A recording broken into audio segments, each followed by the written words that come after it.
বিশ্বকাপ জয়ী আর্জেন্টিনা এখনো পর্যন্ত অপরাজিত কোপা আমেরিকায়। পরপর দু ম্যাচে জয় তুলে নিল তারা। দু ম্যাচেই গোল করলেন লাউতারো মার্তিনেজ। দুটি ম্যাচেই 88 মিনিটের মাথায় গোল করলেন তিনি। কোপা আমেরিকায় আর্জেন্টিনা মাত্র দুবার হেরেছিল চিলির বিরুদ্ধে। সেই দুবারই ম্যাচ গড়িয়েছিল পেনাল্টিতে। নির্ধারিত সময়ের মধ্যে কখনো লিওনেল মেসিদের হারাতে পারেনি চিলি। বুধবার সকালে যদিও ড্র হওয়ার সম্ভাবনা তৈরি হয়েছিল, 88 মিনিট পর্যন্ত কোনো দলই গোল করতে পারেনি। তবে বল দখলের লড়াই এগিয়ে ছিল আর্জেন্টিনা, কিন্তু গোলের মুখ খুলতে পারছিলেন না মেসিরা। 88 মিনিটের মাথায় কর্নার থেকে বল তোলেন মেসি। সেই বল গোলমুখ থেকে ওড়াতে গিয়ে ব্যর্থ হন চিলির ডিফেন্ডারেরা।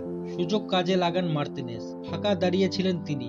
সেই সময় বল চলে আসে তার পায়ে। সুযোগ সন্ধানী স্ট্রাইকার ভুল করেননি, চকিতে বল জালে জড়িয়ে দেন। আগের ম্যাচে কানাডাকে 2-0 গোলে হারিয়ে দিয়েছিল আর্জেন্টিনা। এবার হারালো চিলিকে। গ্রুপ এ তে রয়েছেন মেসিরা। 6 পয়েন্ট নিয়ে শীর্ষে এখন তারাই। পেরুকে হারিয়ে দিয়েছে কানাডা, তারা দ্বিতীয় স্থানে রয়েছে। গ্রুপে আর্জেন্টিনার শেষ ম্যাচ পেরুর বিরুদ্ধে। 30 জুন হবে সেই ম্যাচ। তবে পরের পর্বের জন্য নিজেদের জায়গা পাকা করে ফেলেছেন মেসিরা। কোপা আমেরিকার প্রথম ম্যাচে কোস্টারিকার কাছে আটকে গেল ব্রাজিল। ব্রাজিল সমর্থকদের মধ্যে এখন অনেক প্রশ্ন জাগছে। এটা কোন ব্রাজিল?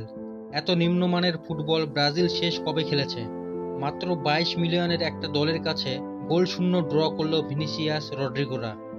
90 মিনিটের মধ্যে মাত্র 3টা গোলে শট মেরেছে তারা। তাহলে কি রোনাল্ডিনোর কথাই সত্যি? রোনাল্ডিনো বলেছিলেন এই ব্রাজিল দল তাদের ইতিহাসের সবচেয়ে নিম্নমানের দল। এবার কোপাতে ব্রাজিলকে নিয়ে কোনো আশাই দেখছেন না তাদের লেজেন্ড রোনাল্ডিনো। চোট নিয়ে মাঠে বসে নেইমারও হতাশ ছিলেন ব্রাজিলের খেলা দেখে। ব্রাজিল কেমন খেললো, কোথায় আটকে গেল তারা? বিস্তারিত আলোচনা করা যাক। একের পর এক গোল মিস, ভুল পাস, ছন্নছাড়া পরিকল্পনাহীন ফুটবল, এই সবই এই ম্যাচে বড় স্পষ্টভাবে ধরা পড়েছে ব্রাজিলের খেলায়।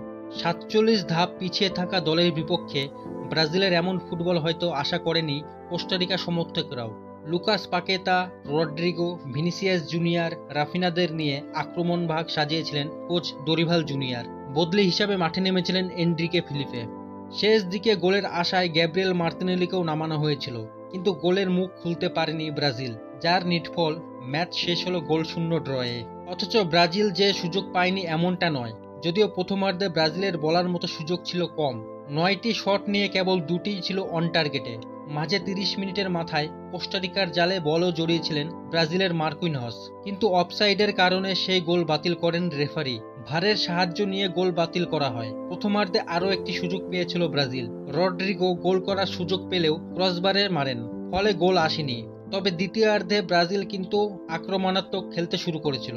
বিরতির পর শুরু থেকেই কোস্টারিকার কঠিন পরীক্ষায় নিয়েছেন ব্রাজিলের অ্যাটাকিং লাইন আপ। বল দখল, গোলে শট সবকিছুই এগিয়েছিল ভিনিসিয়াসরা, কিন্তু কাজের কাজটাই করে উঠতে পারেনি। এমনকি 63 মিনিটে লুকাস পাকেতা শট ও পোস্টে লেগে ফিরে আসে। এরপরেই ব্রাজিল কোচ মাঠে নামান এনরিককে। ব্রাজিলের খেলার ধার বাড়ে ঠিকই, কিন্তু গোলের দেখা মিলল না। এনরিক অবশ্য মাঠে নেমেই ব্রাজিলকে এগিয়ে দিতে পারতেন। কোস্টারিকার গোলকিপার প্যাট্রিক সিকুয়েরা বল বাঁচিয়ে দেন।